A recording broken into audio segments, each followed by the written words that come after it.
क्या हार में क्या जीत में, किंचित नहीं भयभीत में, कर्तव्य पथ पर जो भी मिला ये भी सही वो भी सही, वरदान नहीं मांगूंगा हो कुछ भी लेकिन हार नहीं मानूंगा। आज पक्ष दिनानिमित्त म्हणजेच भारतीय जनता पक्षाच्या स्थापना दिनानिमित्त दोन व्यक्तिमत्वांना आपण भेटणार आहोत। माझ्यासोबत आहेत सोलापूर महानगरपालिकेचे माजी विरोधी पक्षनेते आप्पासाहेब चौगुले, तसेच सोलापूर शहर भारतीय जनता पार्टीच्या माजी महिला अध्यक्षा नमिताताई थिटे। खरं तर तुमच्या दोघांचं खूप खूप स्वागत। खूप मागे जाऊन बघितल्यानंतर अशा खूप गोल्डन मेमरीज, गोड आठवणी आहेत पक्षाच्या संदर्भातल्या। पक्षाचा वर्धापन दिन 43वा आपण साजरा करत आहोत। त्यावेळेला पक्षाचं वातावरण, आताचं पक्षाचं वातावरण खूप बदल झालेला आहे। कार्यकर्ता म्हणून तुमची झालेली सुरुवात एका नेत्याच्या पर्यंत येऊन पोहोचलेली आहे। आज आम्ही तुमच्याकडे आदर्श व्यक्तिमत्व म्हणून पाहत आहोत। तर मला दोघांनाही असा प्रश्न आहे, पहिल्यांदा आप्पासाहेब बोलतील आणि नंतर नमिताताईंकडे येऊ आपण। तर पूर्वी तुम्ही ज्या वेळेला काम करत होतात त्यावेळेला पक्षाचं वातावरण आणि आत्ताचं सुवर्णयुग याबद्दल काय फिलिंग आहे सध्या? सर्वप्रथम मी पक्षाच्या वर्धापन दिनानिमित्त सर्व कार्यकर्त्यांना शुभेच्छा देतो। आम्ही जेव्हा पक्षाचे कार्याला सुरुवात केलो पक्षाच्या साधारणतः 1994-95 साली मी जुळे सोलापूर भागात विजापूर रोड, होटगी रोड या भागामध्ये मी पक्षी कार्याला सुरुवात केलो। त्यावेळेला भारतीय जनता पक्ष ह्या भागामध्ये म्हणजे नव्हताच जवळजवळ, म्हणजे असं सक्रिय मतदार असतील, पक्षाचे प्रेम करणारे लोक असतील, पण कार्यकर्ता म्हणून ह्या भागामध्ये कोणीच नव्हतं। आणि त्यावेळेला त्या भागामध्ये शिवसेना, आमची युती शिवसेनेशी होती, त्यामुळे शिवसेना सक्रिय होती। त्यांचे नगरसेवक झाले 97ला, मग आमदार झाले शिवसेनेचे। आम्ही जरी पक्षाची सुरुवात केलो तरी शिवसेनेचंच काम आम्हाला करावं लागत होतं, तरीही एक समाधान होता। ज्या वेळेला मी 1996ला पहिल्यांदा अधिकृतपणे एक शाखा स्थापन केलं, त्यावेळेला मला सुरुवातीला माननीय लिंगराज वल्याळ यांच्या हस्ते 1996ला गुढीपाडव्याचा दिवस होता, त्या दिवशी आम्ही अधिकृतपणे बोर्ड लावून एक मोठं कार्यक्रम घेऊन माननीय नरसिंग मिंगजी शहराध्यक्ष होते, ह्यांना बोलावून एक मोठा कार्यक्रम घेतलो होतो। तर त्यावेळेला आमच्या भागातील लोक अथवा इतर पक्षाचे लोक आमची चेष्टा करत होते की भारतीय जनता पक्ष, आता 96ला पक्षाची क्षमता संपूर्ण देश पातळीवर सुद्धा फार मोठी नव्हती, वरिष्ठ होते। आम्ही एक माननीय आदरणीय अटल बिहारी वाजपेयी यांच्याकडे पाहून त्यांचा आदर्श डोळ्यासमोर ठेवून ह्या कार्याला मी सुरुवात केलो होतो मी।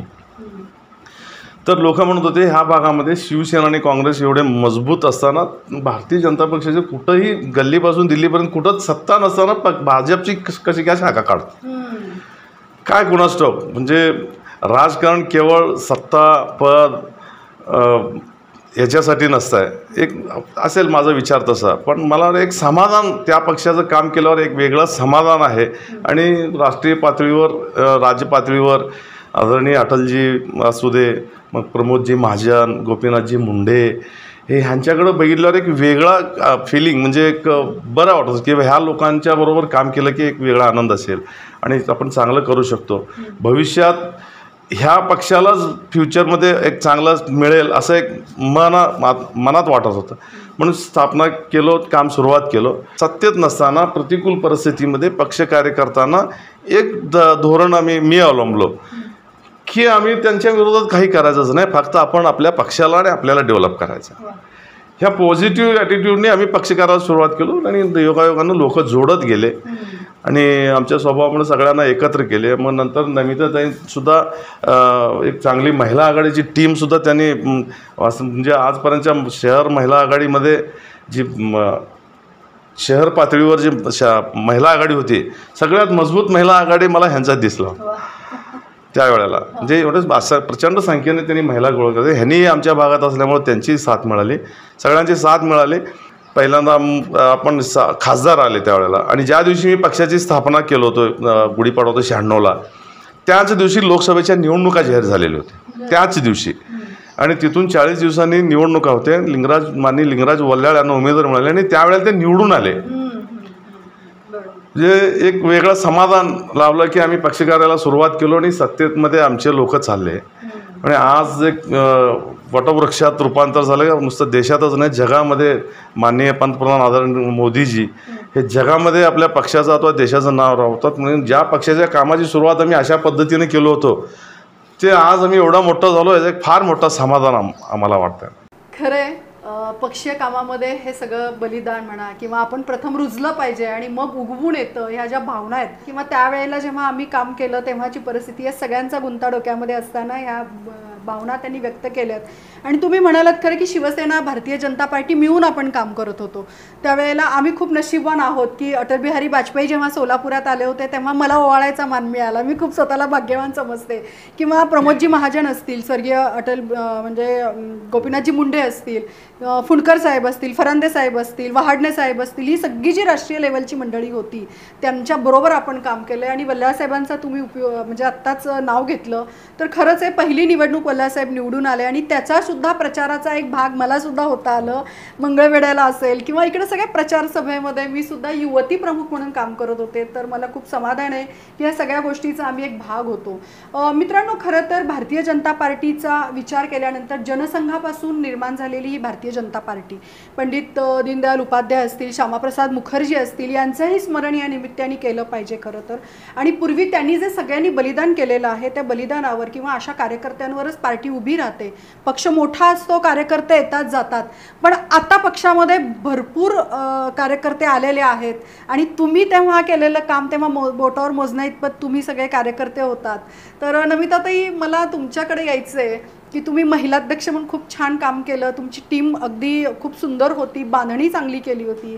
एक महिला म्हणून त्यावेळेला काय गोष्टींना फेस करावं लागत होतं किंवा तेव्हा काम करतानाच्या महिला आणि आत्ताच्या कामामध्ये आलेल्या महिला काय फरक दिसतो का तुम्हाला? पूर्वी जेव्हा मी महिला आघाडीची अध्यक्ष झाले, खूप संघर्षातून मी अध्यक्ष झालेली आहे आणि त्यात मला खूप माझे ज्येष्ठ सगळे जे बंधू होते, आप्पासाहेब चौगुले असतील आणि पक्षातले बाकीचे सगळे नेते होते, त्यांनी एक सक्षम उमेदवार म्हणून मला अध्यक्ष म्हणून निवड केली. पण इतकी सुंदर मी ती फळी केली ती कमल संदेश आपल्या दारी हा प्रत्येक प्रभागात मी कार्यक्रम राबवला आणि सगळ्या कार्यकर्त्यांनी पण मला खूप त्याला मदत केली. आणि मेन म्हणजे आप्पासाहेब चौगुले विरोधी पक्ष नेते होते, त्यावेळेस त्यांनी जर अक्षरशः माझ्या पाठीमागे भिवू नको तुझ्या पाठीमागे आहे असं स्वामी महाराजांसारखे काय एक भाऊ म्हणून त्यांनी माझ्या पाठीमागे राहिले म्हणून मी कार्यक्रम देऊ शकले. तिथं अटलजींचा वाढदिवस असू दे किंवा कुठल्याही म्हणजे पक्षाचा कुठलाही कार्यक्रम. हा सगळा खर्च पदरमोड करून करत होता की पक्ष तुम्हाला तेव्हा आर्थिक म्हणा किंवा काय असं सहकार्य करत होतं? त्यावेळेला असं एक डोक्यात नव्हतं की बाबा पक्षाने द्यायला पाहिजे, हा असं डोक्यात काहीच नव्हतं. आपण पक्षासाठी काहीतरी करतोय ना, मग थोडंसं पदरचे गेलं तरी चालेल.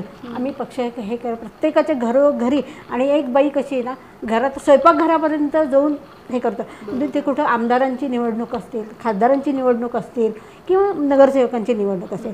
मला आठवते हद्दवाडा भागात शिवसेना आप्पासाहेबांनी म्हटल्यासारखा सगळं शिवसेनाचाच पगडा जास्त होता आणि आम्ही तिथे युती म्हणून काम करत होतो. खूप प्रचंड आम्हाला त्यावेळेलाही त्रास होत होता, तरीसुद्धा एक पक्षाचा आदेश, आपल्या एका नेत्याचा आदेश म्हणून आम्ही सर्व घरोघरी आणि महिला कसं आत स्वयंपाकघरापर्यंत जाऊन पक्षाला मतदान करा, पक्षात आणि शेवटच्या क्षणाला सुद्धा पक्षाला मतदान करण्यासाठी बाहेरून महिलाच जास्त काम करत होत्या. खरं आहे, महिलांचा टक्का वाढलाय कामामध्ये, आरक्षण मिळालंय त्यामुळे महिला खूप प्रगल्भपणे येतात. पण ज्या वेळेला महिला संघटनेमध्ये यायला सुद्धा एखाद्या महिलेला बोलवायला किती वेळा तिची विनवणी करायला लागायची. आणि त्यातल्या त्यात भारतीय जनता पार्टीमध्ये म्हणजे मला चांगलं माझं उदाहरण द्यावं वाटतं की आमच्या मी लिंगायत समाजामध्ये जन्माला आले, तर आमच्या लिंगायत समाजामध्ये एकही महिला त्यावेळेला पक्षीय कामात नव्हती. मला वाटतं आपल्या अलगोंडा अक्का एक होत्या, नगरसेविका झाल्या होत्या, त्या वयस्कर होत्या आणि ज्येष्ठ नेत्या होत्या, पण त्याच्यानंतर युवती म्हणून अशी कुणी महिला नव्हती. आणि त्यावेळेला माझ्या वडिलांनी मला परमिशन दिली इतकं की मला गमतीनं आत्ता असं वाटतं की समाजात एखादं स्थळ सुद्धा यायचं नाही की पोरगी ही राजकारणात आहे. पण भोगडे अप्पा वगैरे त्यावेळेला म्हणायचे की नम समाज भूषण दिनी असं जेव्हा ते म्हणायचे आणि पाठीवर हात ठेवायचे. बंडेश पांढरे असतील, गजानन हंपी असतील, यामुळे आम्ही पण काम करतो की त्यावेळेला तुम्ही काम केलंय. आणि आत्ताची महिला आघाडी इतकी सुजलाम सुफलाम झाली आहे की त्या सगळ्या महिलांना आपण सुविधा उपलब्ध करून देणं असेल किंवा महिला येण्यासाठी त्यांना प्रवृत्त करणं असेल, या सगळ्या गोष्टी आहेत. याचा इम्पॅक्ट फॅमिलीवर होत होता का? हो, नक्कीच होत होता. कारण का घरात कसं राजकारणाचं पिंड नव्हतं, आवड मला फक्त होती, घरचं मला पळून आणि एकत्र कुटुंब सगळं घरातून मला बघून, मुलांचं वगैरे सगळं बघून मला बाहेर पडावं लागत होतं. त्यावेळेला महिला जास्त यायच्या नाही, पण घरोघरी जाऊन त्यांना म्हणजे पक्ष काय आहे आणि पक्षातलं काम काय आहे, पक्ष म्हणजे राजकारण घाणेरडं नाही हे पटवून देऊन महिलांना बाहेर काढावं लागत होतं.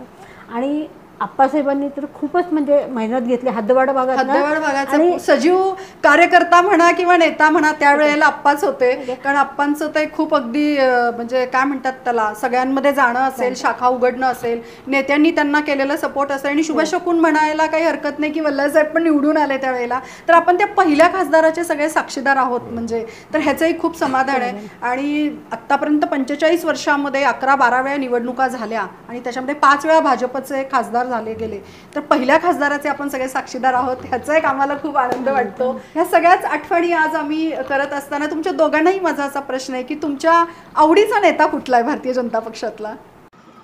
आता आवड निवड ह्या नेत्यामध्ये जेव्हा विचार करतो त्या फक्त एक सकारात्मकतेनं त्यांच्याकडे जर पाहिलं तर प्रत्येक नेत्यामध्ये एक चांगली गुण असतात. प्रत्येक नेता तुमच्या जवळचा नाही, मग एक आदर्श म्हणून मी अटलजी त्या माझी सुरुवातच माझ्या पक्षाच्या कार्याची सुरुवातच त्यांच्याकडे पाहून मी केलं होतं. की एक असा एक प्रसंग होता, अजून मी पक्षाचं कार्यकर्ता नव्हतो, त्यांचा सोलापूर दौरा होता काहीतरी 90-91ला. मी रस्त्यावर एका ठिकाणी थांबलो असताना ते अँबॅसेडर गाडीतून ते जात होते, ते असा नमस्कार करत ते पास झाले, त्यांच्याकडे पाहिलो. काय झालं माहीत नाही, पण त्यानंतर एक ठरवलं की केलं तर ह्या भाजपचं काम करायचं. एक परिणाम असतो आणि त्यांचं कार्य मी पेपरला वाचत होतो, पाहत होतो, त्यामुळं ते कसं चांगली माणसं. मग नंतर महाजन साहेबांचे दौरे होत होते सोलापुरात, त्यांचे भाषण ऐकून मुंडे साहेबांची कार्यपद्धती होत होते. आणि सोलापूर शहर पातळीवर जर बघायला गेलं तर एक कार्यकर्त्यांना गोळा करणे, संघटन बांधणे आणि त्यांना सक्रिय करणे नेत्यांमध्ये एक सगळ्यात चांगलं गुण. म्हणजे मी तेवढा मोठा नाही की गुण कसा असायला पाहिजे हे सांगायचा, पण मला असं वाटतं जो कार्यकर्त्यांची मोठ बांधतो आणि त्यांना सक्रिय करतो तो सगळ्यात चांगला नेता. आणि ह्यामध्ये पहिल्यांदा मी माननीय लिंगराज वल्याळ आणि किशोर देशपांडे ही दोन माणसं म्हणजे मोठे नेते, सोलापूरचे मोठे, ही दोन माणसं कार्यकर्त्यांना असं कामामध्ये सक्रिय करत होते आणि त्यांच्यातली चांगली गुणं हेरून त्यांना जबाबदारी सोपवत होते. त्यामुळं या अशा नेत्याबद्दल एक कौतुक वाटतं आहे की त्यावेळेचे नेतेसुद्धा की असं त्यावेळेला म्हणायचे की वल्याळ गट, देशपांडे गट, पण नंतर मला असं एक लक्षात आलं हे गट वगैरे काही नसतात, हे एकमेकावर नाराज झालेल्या कार्यकर्त्यांची सोय करत असतात ते, की ह्यांच्यापासून फुटला तर तो बाहेर जाऊ नये, मग ह्यांच्याकडे जा, म्हणजे असं मला वाटतं आहे. त्यामुळे हे आणि त्यांचं समन्वय राहत होता. ते दोघं मिळून सगळ्या कार्यकर्त्यांना एकत्र ठेवणे हे जे काम करत होतं ना, हे असे जे नेते होऊन गेले, अशा विचाराचे नेते मला फार आवडतात. तुमच्या आवडीचा नेता? नितीन गडकरी आदर्श, म्हणजे नरेंद्र मोदीजी तर आहेतच आता सध्या, सगळ्यांचेच आहेत अगदी मनामनात, हृदयात, आणि मोदीच असायला पाहिजे असं मला वाटतं.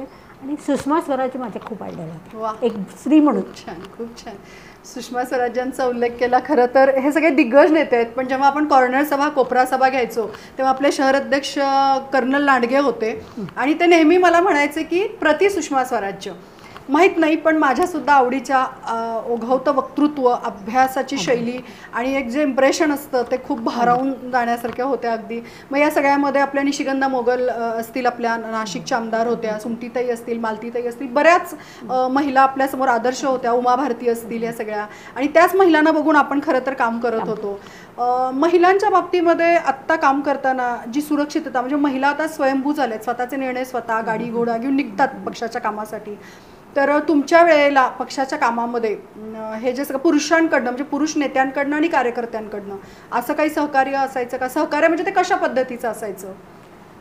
सहकार्य किंवा काम करताना आत्ता असं होतं की एखाद्या स्त्री जर पुढे जात असेल तर तिला काही करून जर ती थांबत नसेल कामामध्ये तर तिला बदनाम केलं जातं, एखाद्या म्हणजे तिच्या अब्रूचे धिंडवडे काढले जातात, असं त्यावेळेला काही वातावरण होतं का?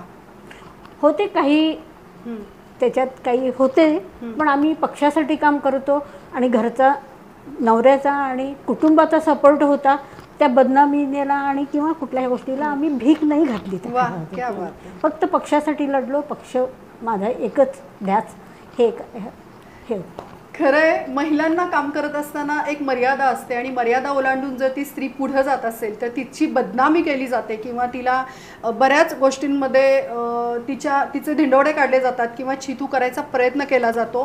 पण त्या सगळ्या मर्यादा ओलांडून आम्ही आमच्या पक्षाचं काम करत होतो आणि नेतेही तसेच होते.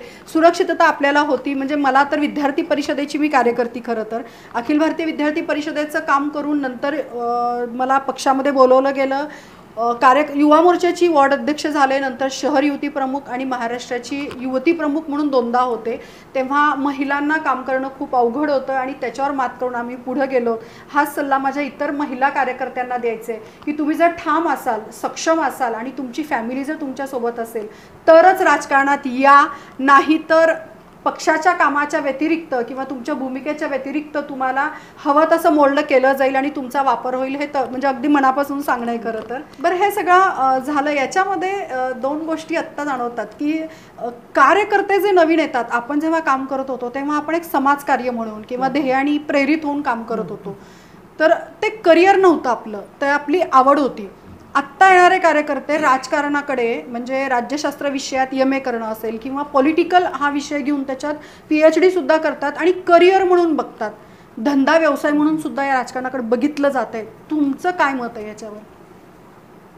म्हणजे केवळ पक्षच नाही, एकाच पक्षाचं नाही, ह्या भारतीय राजकारणाची परिस्थिती झालेली आहे की पूर्वी कसं एखाद्या गावामध्ये एखादा प्रमुख माणूस जर सांगितला तर पक्ष नाही तर त्या व्यक्तीकडे बघून गाव सगळं त्या राजकारणात अथवा निवडणुका असतील, गावच्या मिटिंग असतील सहभागी होत होते.